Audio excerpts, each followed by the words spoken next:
Hello, ladies and gentlemen, from hopefully around the world. Could be morning, afternoon, evening, depending where you're listening.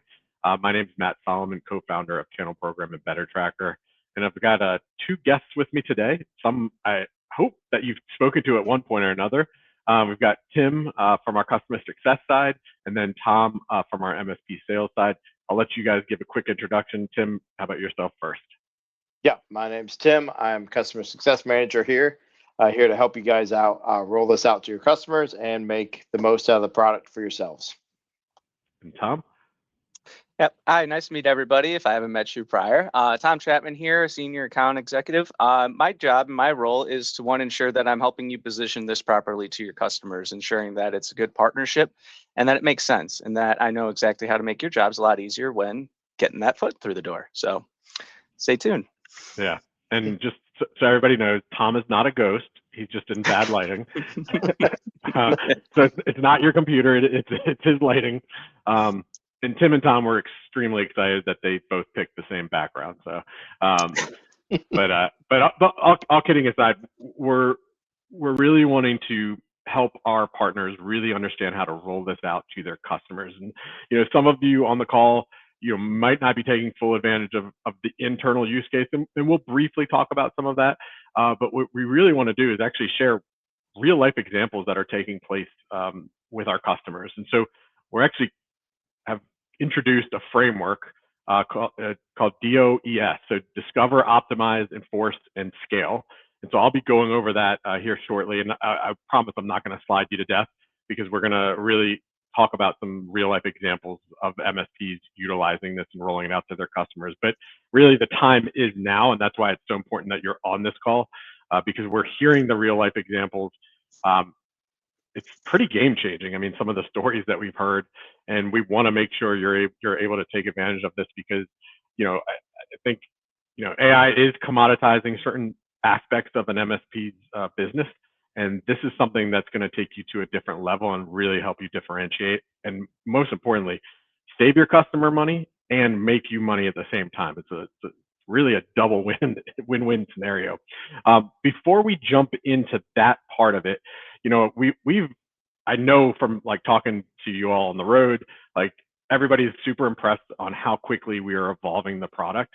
And one of the main components of that evolvement is around the ability to use our OCR tool to upload contracts and really extract the data, and making it just a less manual process. Because I know early on that was always the complaint. It's like, oh, it's manual, it's manual. It's no longer manual. You can of course add things manually. But Tim, I'm going to put your screen up here. And just as a reminder to the audience, you can change your view to make it a little larger. But Tim, why don't you walk people through the OCR tool and explain, the value and the benefit of it? Yeah. The importance of the OCR tool is, if you remember, for those of you that have been with us for a while, it used to be one product equals one contract. It's very manual, as Matt said. So you're able to upload your PDF of contracts, invoices, in multiple different files there for you. It's really easy to do. When you're in the platform, you just hit this green add button up here at the top, and you hit this add contract, and you go into this AI import wizard and upload the contract. I already have one teed up. It usually takes about 90 seconds to bring it in, and you can bring into 10 of these at a time. But when they come in, you just hit this review button, and it's going to populate this contract for you.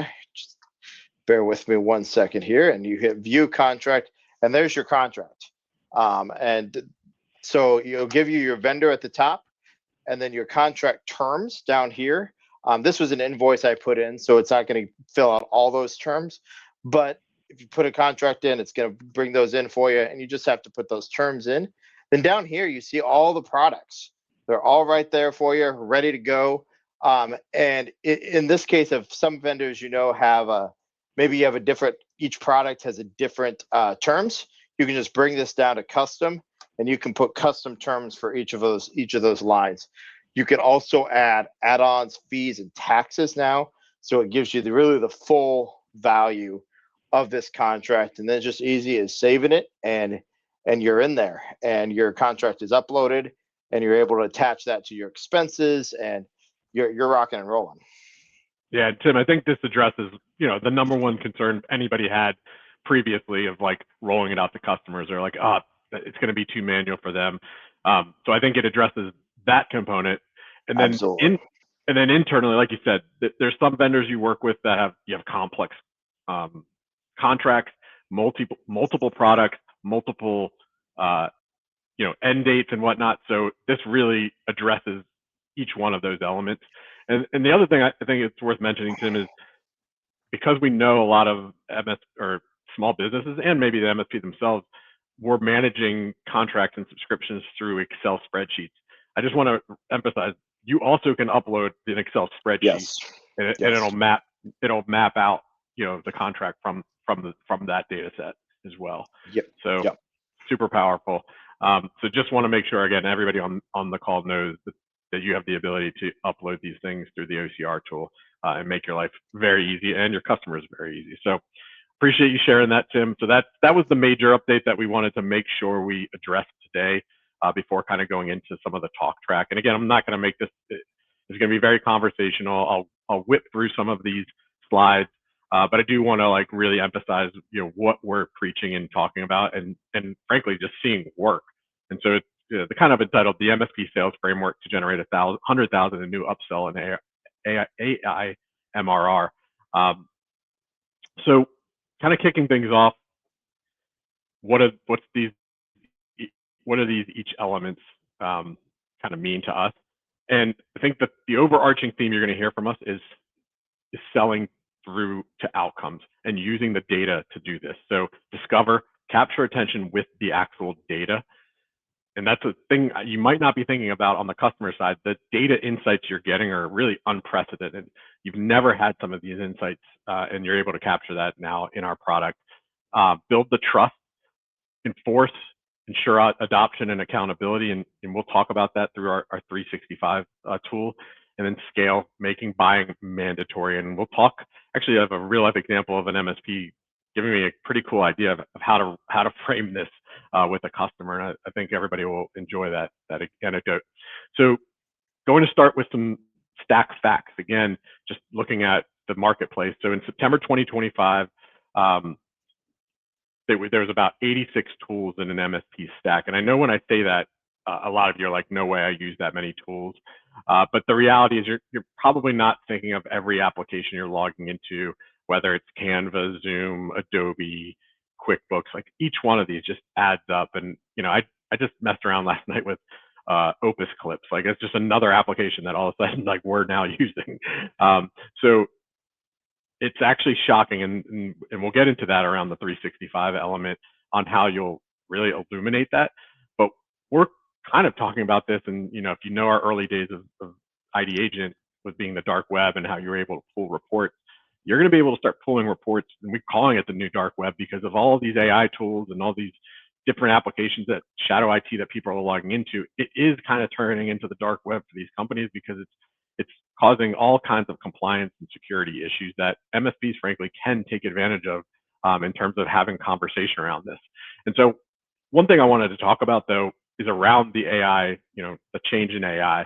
And so from September of 2025 to now, so looking at AI native, so things like ChatGPT or AI enabled existing retrofitted for AI, since September 2025, your stack had 2.2% of those. And now just, several months later, or a little over a year later, you're talking about, or a little less than a year later, 16.3%. That's a massive jump in AI tools. And it's pretty interesting what it's kind of meaning for not just MSPs, but small businesses. And so it's, there's all this chatter around, oh, the stack is consolidating. Look, MSPs are getting smarter about their technology stack. They're asking more questions to vendors. And maybe in the traditional sense, it is consolidating, but what you're seeing is because of AI tools, it's actually not in totality. And so now we're seeing the average number is 96 applications and tools. And kind of as I alluded to, your stack today looks, 84% traditional, AI enabled 12%, and 6% AI native.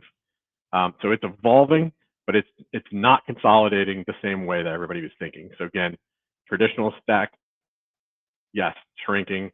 AI enabled the fastest growing, and then pretty strong growth on AI native. And so this is looking at it 12 months from now. So yeah, we're predicting that the applications will actually go from 96 applications to 108. Like I said, I just added one this morning. You just think about, like, from a marketing perspective, how many different applications, somebody in your marketing team is using it.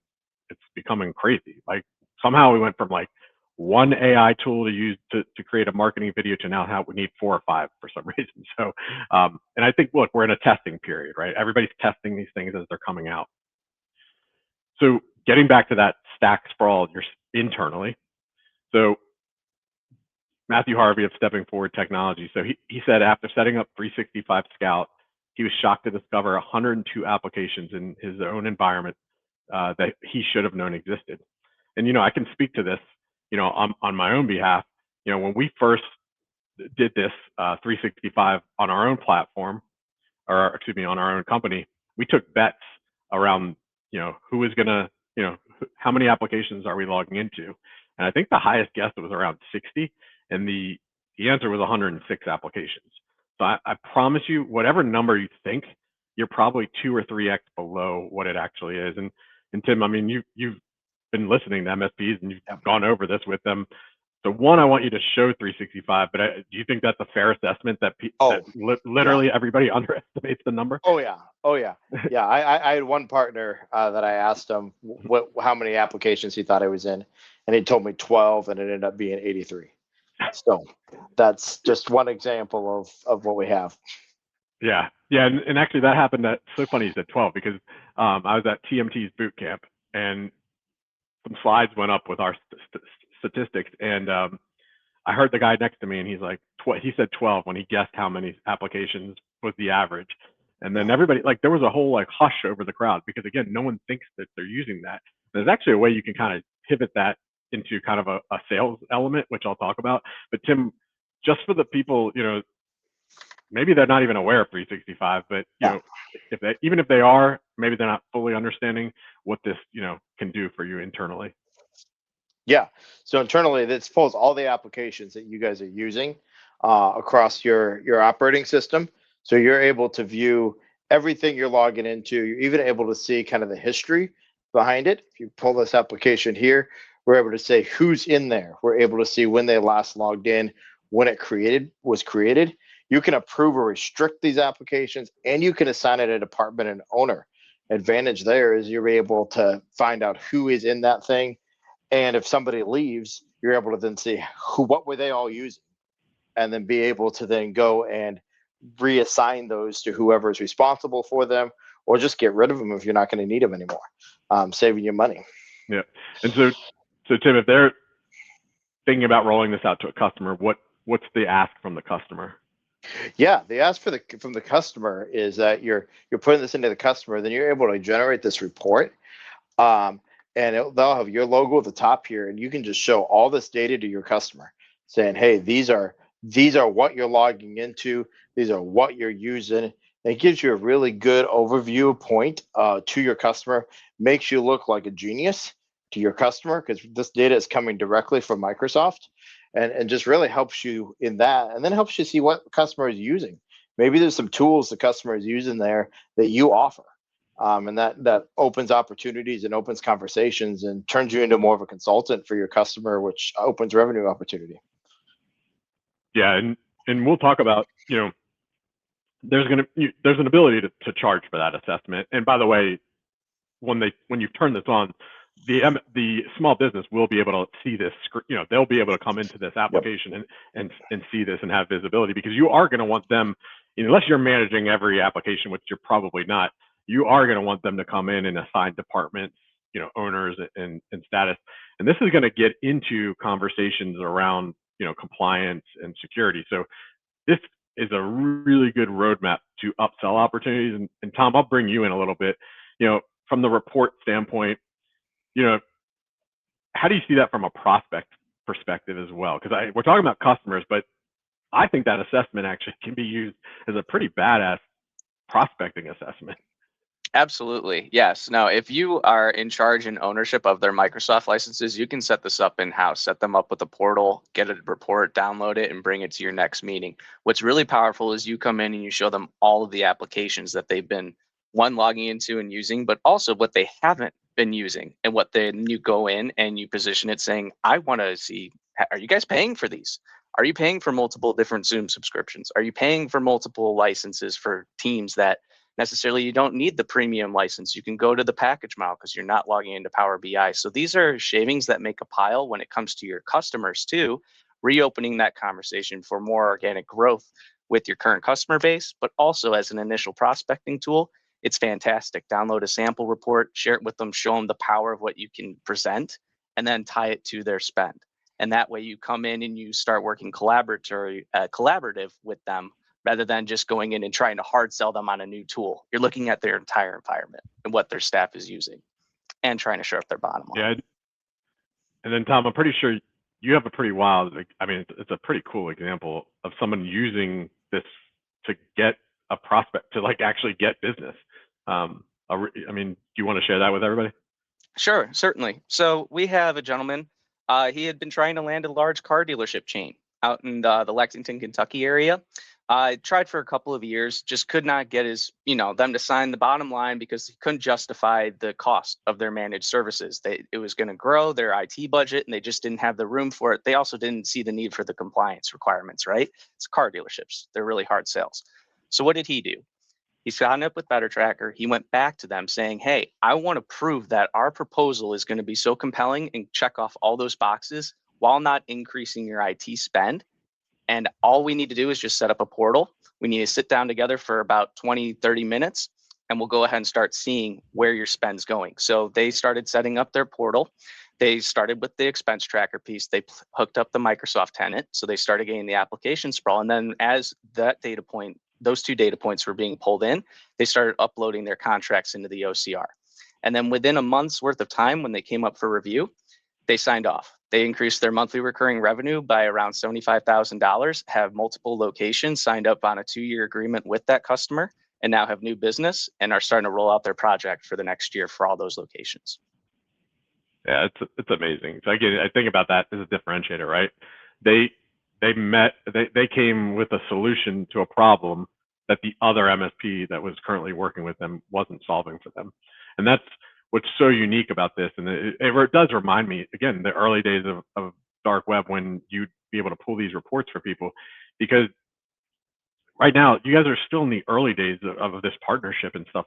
There's 400 to 500 MSPs in the entire world that can run this type of thing.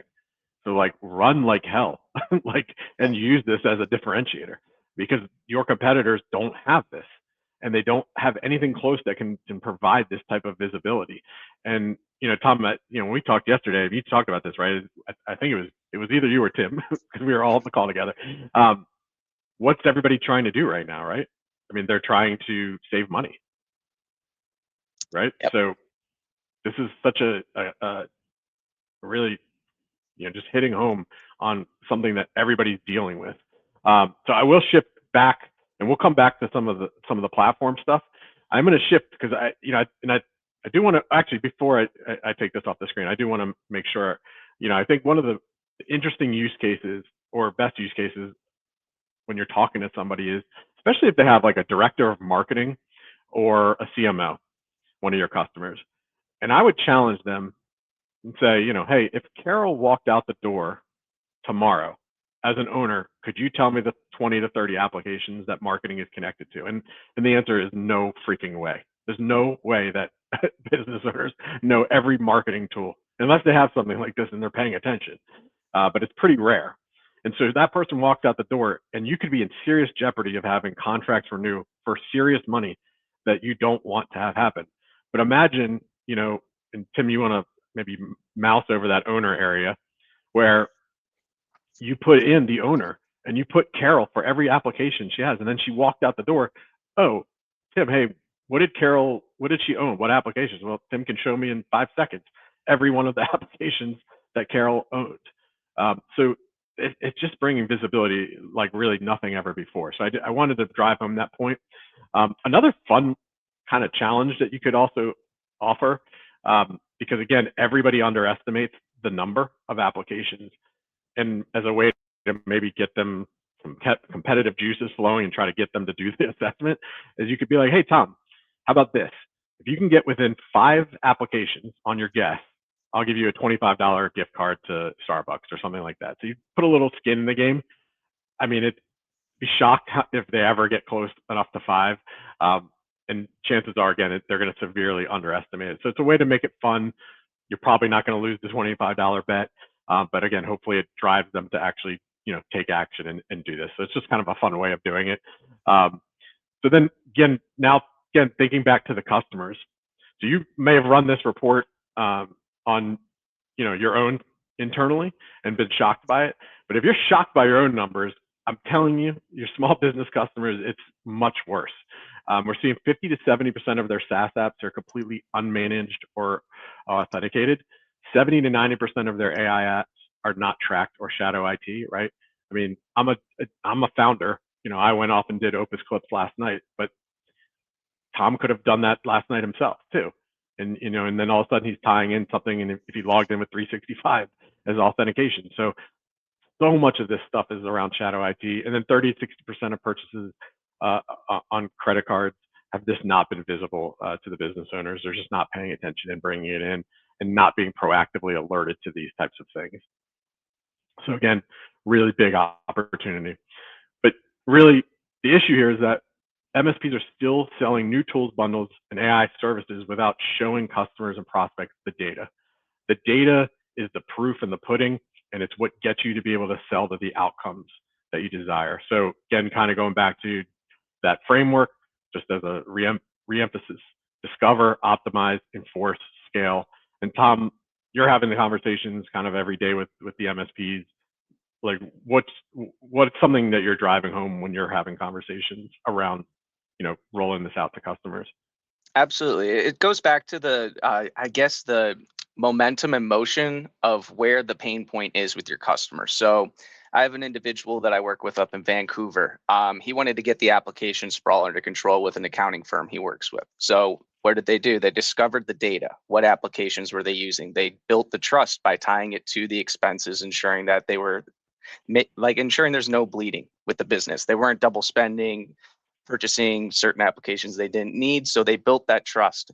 They enforced it by adopting BetterTracker and its totality into that accounting firm's environment. And then their scale, they're partnering with that accounting firm. So now the accounting firm is recommending to their clients that the MSP come in, run a BetterTracker environment scan, go ahead and start getting that data put in, but then also it's opening up the door for the MSP to then win over the accounting firm's clients selling their managed services. So they're scaling together, they're growing together, they're making their business and their partnership easier for each other by leveraging BetterTracker. Yeah, and an accounting firm is tied to a lot of companies, so that could be a pretty big opportunity. Yeah. Yeah. So again, and kind of emphasizing what Tom just talked about, why showing them their data removes uncertainty and doubt, and then it makes the need to buy mandatory. You're really backing this stuff up. So again, when we talk about assess, discover, and present the facts, so uncontrolled stack and unchecked AI creating risk. So it gets back into the ability to run the 365 and unlock all these different applications and tools that are in their stack. Then we get into the managing of expenses, so bringing in all that transactional data. And Tim, I'm going to go back to you. I'm going to have you share your screen, and we're going to talk about some real life examples of this. And I'll got to remove mine. I'll add you. And so just maybe quick walkthrough, just as a reminder to people if they don't have Plaid, integrated right now, why they should have Plaid, but then also the importance of having the customers do this. Yeah. So the real benefit of Plaid is that you're able to tie these expenses directly to your contracts, and you're also able to know what you're actually paying for. And maybe you have something like QuickBooks or others that what happened, but what happened after it happened. This gives you the visibility before it occurs.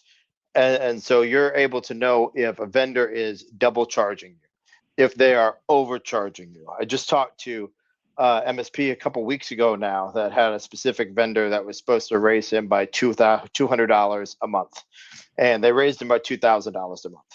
He caught that using our tool. You're able to attach these expenses here. I mentioned that earlier directly to contracts. You can link it to contracts. You can mark them as recurring, not recurring, obviously, and just gives you that really good visibility into what your spend is, where your money is going. Because if you find that wasted spend, that increases your profitability, obviously. And if you do this for your customers, I mean, they're never going to leave you because they now have a tool from you that is directly saving them a ton of money.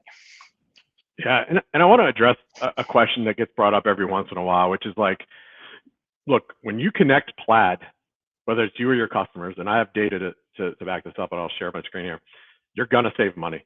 You know, no one can say the word guarantee, but it is close, as close as you can get to without saying the phrase. You will find wasted spend. It's just the nature of the beast that we're all like moving and trying to grow so quickly. And there's just unwanted spend that you just don't pay attention to. So we are seeing on the average that the MSP that, you know, when they turn Plaid on, they find $25,000 in savings. And then on the customer side, almost $52,000 in savings. And I will say we had to take some outliers on this out because even the number would have increased. And I'll share one of those outliers because it's such an amazing story. But it is critical to, you know, be paying attention. But the one thing because it might come up with your customers, which is, okay, so, you know, I've used it, I've saved the 10 or 12,000. Why would I need to continue to be, you know, paying for the tool? And it's the ongoing alerting, right? You can't forget this and how important it is. Just go back to the many times that you've probably missed a contract renewal or one of your customers. I'm positive if we polled everybody in the room, every one of us has a horror story of a vendor contract going up for renewal where you didn't get the 30 days notice renewal. You cannot depend on vendors. And I joke about this, you know, it's whatever, if it's a secret, it's not, you know this. Vendors don't really want you to know when the contract's coming up for renewal. So you have to be empowered. This tool empowers you. It's not about the end date, it's about the renewal notification date, setting up custom notifications for that.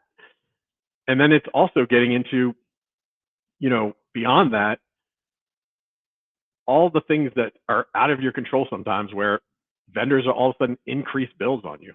And I'm going to show this slide and then we're going to go back into some real life examples, but this is super interesting to look at. You know, this is the results. These are direct results. And these are the reasons people are wasting money. So yes, there's the obvious one, tools no longer being used and people just forget about them. But this one really sticks out to me, this overbilling by vendor. So this is probably, again, no fault of your own. Something happens or either it's a mistake or they just fail to communicate with you. And all of a sudden that bill goes up.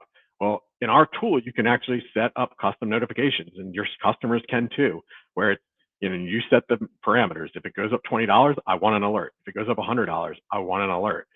And the example I'm about to share with you, and it's definitely the craziest example, and we'll share some ones that bring it down a little bit. And it plays right into the overbilling of vendor. So everybody on this call knows Chad. He's our famous MSP because of this story.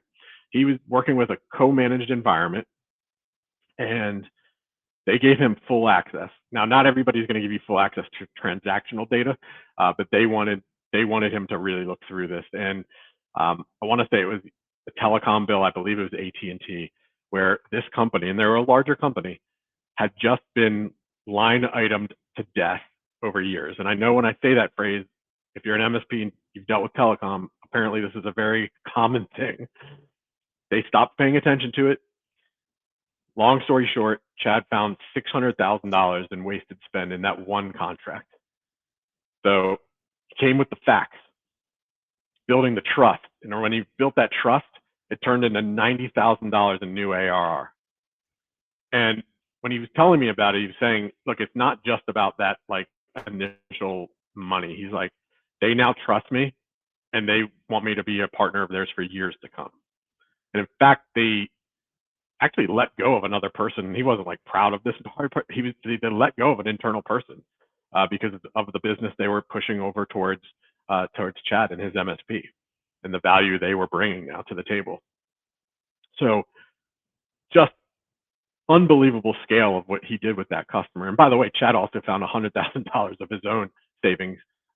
And he was talking about just AI sprawl. He went nuts with AI tools and really just bought into a bunch of them, you know, $200 here, $200 there, whatever the prices, just started adding up. Tim, I'm going to go to you. Yeah. Do you have any stories you wanted to share on that side? Yeah. So we have very similar to what you just mentioned with Chad. Obviously, Chad's the big one. Yeah. But a lot of customers are finding stories like Chad's, where they're finding money that they're not knowing that they have, that they're spending money they don't want to be spending. I mentioned already the customer that was overcharged by that specific vendor, and I mean that's a big one I point to there. You also have as you look at the scout piece, you think about the scout piece. I often frequently see where they have 3 or 4 different Canva accounts or 3 or 4 different Zoom accounts, and they're all paying for all those individual accounts. And this tool opens those eyes to be able to see, hey, we're paying for all these things. We need to consolidate this. Yep. Yeah, and you know, I heard a story, and that's the thing. It's like I share that Chad story, but I mean that's so extreme that I know for most MSPs they're like, well, I don't have a client that big, but I'm telling you, it's the small wins that matter a lot. Yep. And it does build the trust. I mean, you alluded to, you know, Zoom licenses is probably the lowest hanging fruit one. That's such an obvious one. People just who have teams and are using Zoom. I had one MSP, they had a small business customer and they found 7 Amazon Business Prime accounts, which is legitimately 6 more than you need. And so, you know, they saved them $1,200 right there. Like that's not a crazy amount of money. That's one instance. Doesn't mean that was the limit on what they saved. That was just the example they gave. And so that's where it just becomes illuminating and the people start going, oh my God, what else are we losing money on? And then everybody's like, you get excited about that as a business owner. I mean, on one side, you're like, oh, I should have known these things. But then you're like, oh my God, like what other savings can you find for us? At Russell, MSP out here in Dripping Springs, Texas, a neighbor of mine, and he found $12,000 of wasted spend for a nonprofit organization. I mean, think about that. That's game changing for a nonprofit. I mean, they're scrambling for dollars. They're having to make phone calls for fundraising. All of a sudden, they found $12,000 in wasted spend, you know, overnight, basically. And then Tim, you had I know this is an internal use case, but I mean, you had a one-man MSP. Didn't he save like $30,000? I'm Tom. 50,000. And Tom, you were part of that conversation. I don't know if you can provide any context around it. Sure. Steve saved about $98,000 annually first month implementing this. So I helped and sat on the onboarding. Tim's been back to back. So I had to, step in and help out with it.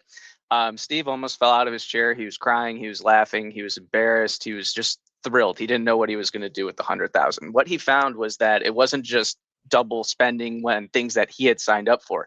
It was actually former employees, a former business partner that was still using the business account and credit card, signing up for things without his approval.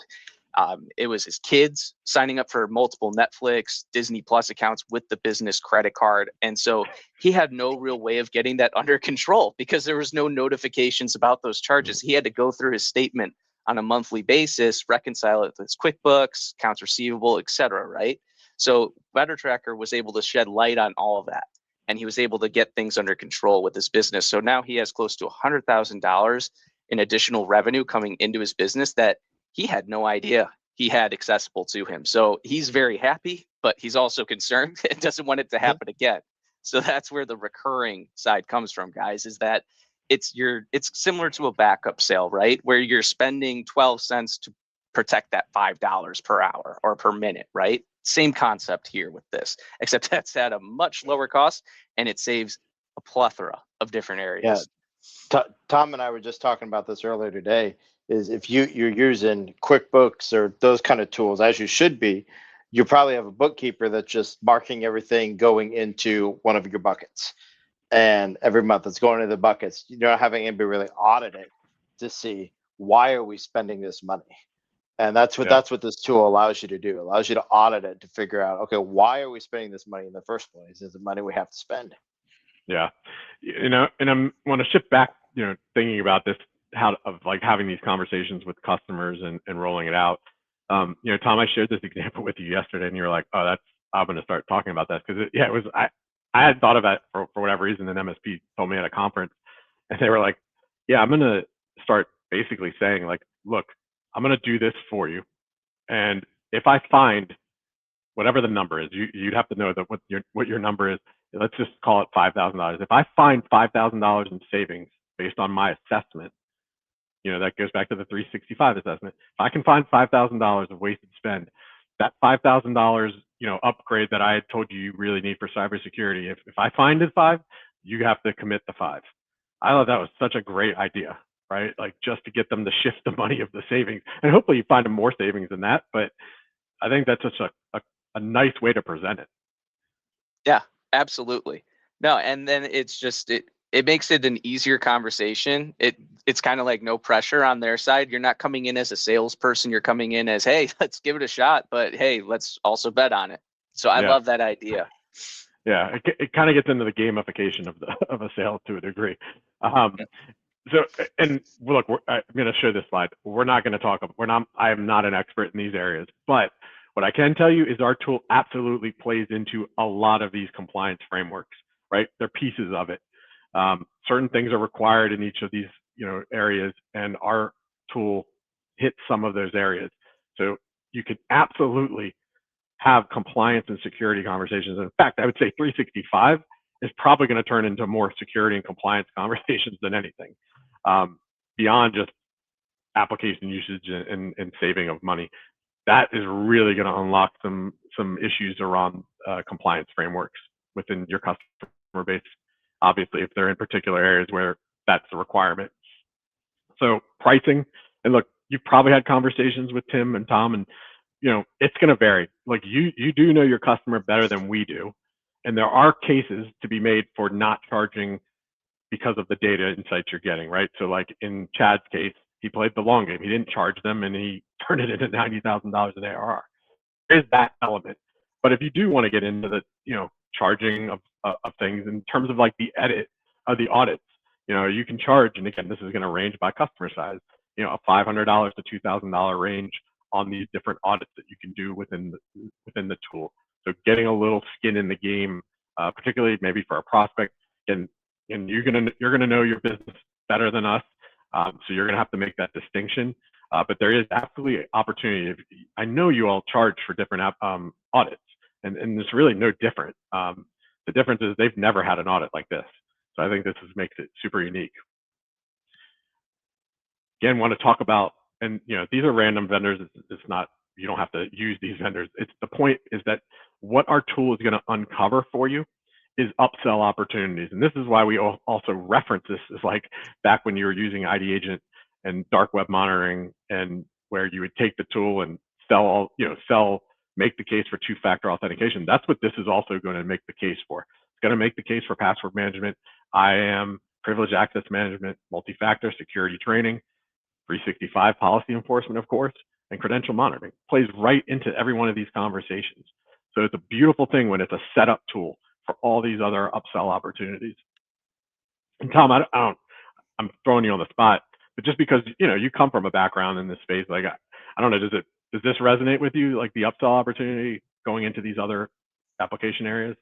Absolutely, yeah. Just trying to meet and check off all of the compliance boxes, especially on the security. And then for cyber liability insurance too, a lot of times you're going to need to include certain tools. And it's going to make your job easier when going through those cyber liability insurance audits, but also for your customers too, if making sure that they're properly protected and got the coverage as well. So this makes that conversation easier, and also being able to afford it easier, because we're going to find you savings at the end of the day to cover for that insurance cost. So Yep. Absolutely. Yeah, and one of the things that I didn't mention, in that discovery stage of, and this gets back into what you're going to discover in the contract and subscriptions, having that visibility into your customer again, you know what they spend with you. You don't know what they spend with KnowBe4 though. And guess what? They went and signed up for KnowBe4 without telling you. And I'm only using KnowBe4 as the example here because they're not necessarily a channel friendly vendor. So I'm not picking on a vendor that is in our space per se. But what I'll say is we all know that KnowBe4 is one of the highest priced security awareness training tools. So in kind of that best case scenario, you discover, wow, you guys are using KnowBe4 and you'll know how much they're paying and when their contract's up. So what a great conversation to be like, hey, Tom, I noticed you're using KnowBe4. First off, what are your thoughts? Like, you just got to find one or two if there's elements of not being happy, right? Then you say, hey, well, I don't know if you knew that we actually have a tool. It's very similar. It's actually I can cut out about 75% of your cost. So not only do you save the customer money, you've just added more MRR to yourself or ARR to yourself as well. So really awesome, data discovery. I call it the keys to the upsell kingdom, this data, because that's really what it's going to tell you. And then just again, that ongoing, right? The mandatory monitoring. We're just not in a place, businesses are not in a place to not continually have this going on in the background. And that's the point you have to drive home. This is not just a one-time thing. Yeah, hopefully you find and save money right away. That's a big win up front. But what's going to be the big wins moving forward is all of a sudden not getting a $10,000 renewal. And I promise you, every one of your customer has examples of that. I've had MSPs tell me they've had customers have renewals for over $50,000 that they didn't want to renew. So, depending on the size of your customers, there's some major money to be lost in these contracts.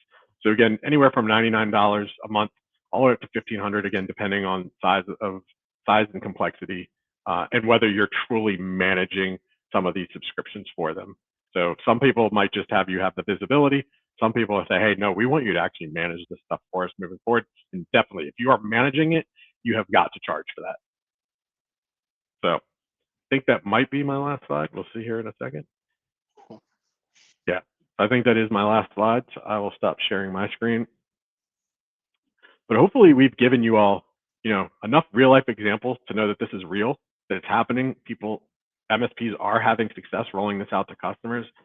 I think, and Tom, you think you alluded to this yesterday, right? About just, again, going back to the timing and what's going on economically, like could not be better timing to have these types of conversations. Absolutely. No, what is every business trying to do right now, right? They're trying to save money, improve internal operations with technology and software. And what's providing that is BetterTracker. And you guys are providing that to them at a fraction of the cost of whatever we would be charged if they came to us. So, hey, go sell them, guys. Yeah. So hopefully you got value out of today's session. Again, Tim is your customer success manager. You have access to myself. You have access to Tom. Tim, best way for them to get in touch with you? I mean, I presume they have your email, but yeah. Why don't you say it again just in case? Yeah. My email is tim.newman@bettertracker.com. And you can always shoot me an email. Happy to meet with you via Teams and help you out and get this thing rolling. Yeah, and you will see some more MSP enablement materials coming out, again, centered around this stuff, centered around facts and data that are really going to empower you all to sell to the outcomes that you're wanting to. And I think you're hearing that around the industry around, this idea of selling to outcomes. So Tim, I think you did it in a private chat, but but again, tim.newman@bettertracker.com. And you all can reach me. You probably have my email at some point, but Matt, you can just do @channelprogram.com. That's the easiest one, Matt@channelprogram.com. But we're super excited to have you as partners. Tim, we do have a new referral thing. Do you want to talk about that as a way to? Yeah. If you have your buddies that are interested in doing this as well, you refer them to us and they purchase. And I believe, correct me if I'm wrong, Matt, what is the price point on that? Oh, well, I think you get $100 referral. That's what I thought it was. Yeah. Yeah, but that can add up. I know a lot of you are in different peers, so if you have several peer members that come up, it's nice. Nice summer, some nice summer cash flow to just spend on a next trip. Yeah. Can I add one thing to that, Matt, too? Sure. Also, when you get into the platform at the top corner there, you're going to see leave a review button, and we're paying you $25 to leave reviews for different vendors as well. And so take advantage of that as well. Yeah, so yeah, I'm glad you mentioned that. So Tim, yeah, so we increased it from $15 to $25 for gift cards. I think at least for now, if all of you go in and do it, maybe you'll change it. But for now, you can do 10 per quarter. So nice, go support. I mean, you can leave reviews for people you're not happy with too, but definitely support the vendors that you are happy with, maybe first, and then feel free to be critical. I mean, all the feedback matters, and we've gotten over 6,500 product reviews in our platform, and we want to continue to grow that, and we're going to really utilize some of that in later additions for MSP benchmarking and things like that. So yeah, we'd encourage you to go ahead and leave reviews for various vendors that are part of your stack. But anyways, so we'll get you out again. We'll say goodbye for the second time. But thank you again for your time, and thank you, Tom and Tim, for joining today. Of course. Thank you, Matt. Everybody. Thank you for everyone attending. Yeah.